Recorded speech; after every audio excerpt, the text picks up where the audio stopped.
That day I only meant to tease a beggar.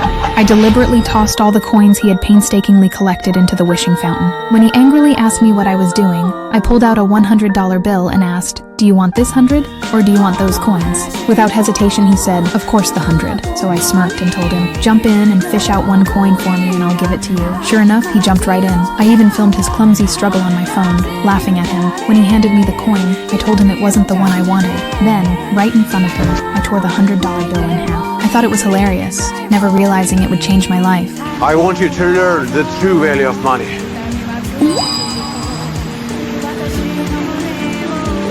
Oh my god, what have I done?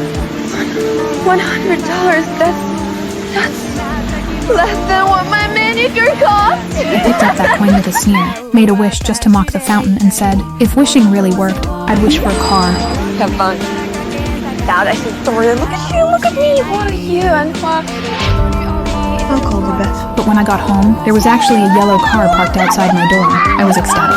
I thought my father had given me a car as an 18th birthday gift. I threw myself into his arms to thank him, but his face was full of confusion. Who are you? Come on, Daddy, it's me, your beloved daughter, Bree. He said my daughter would never be a beggar. I froze. Looking at the car window's reflection, I saw a filthy beggar staring back at me. I frantically tried to explain I was his daughter, but he didn't believe me and kicked me out. Helpless, I ran back to the fountain to wish again. I finally found a coin and tossed it into the water. On the surface, I seemed to return to normal, but in everyone else's eyes, I was still a beggar. I broke down, slapping the water in despair. The beggar reappeared beside me. Answer me! What's going on? Why are you doing this to me? He told me this had happened because I tore up that $100 bill. If I wanted to return to normal, I had to find it again. But I'd thrown it away long ago. In desperation, I secretly tore one of my allowance bills in half, hoping to fake it. But the beggar saw through me. Right in front of my father, he exposed me. Shame overwhelmed me, and I ran. From a rich girl, I had fallen to a beggar. I was completely broken. Just when I'd given up hope, I spotted half of that familiar $100 bill on a chair. I snatched it up. The other half was in the hands of an old woman. She said her son needed emergency surgery and begged me to give it to her. I hesitated for a long time. Then I handed it over, even though it might mean I'd never turn back to myself. Shattered, I went to the beggar and told him I'd lost the money forever. I guess I'll be homeless for the rest of my days.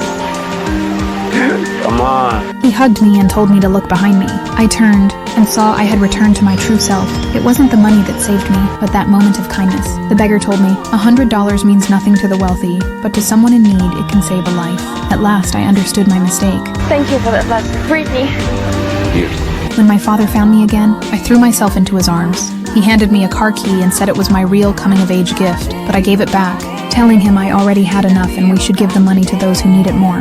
Hearing that, he held me tight, and when I turned again, the beggar had already disappeared.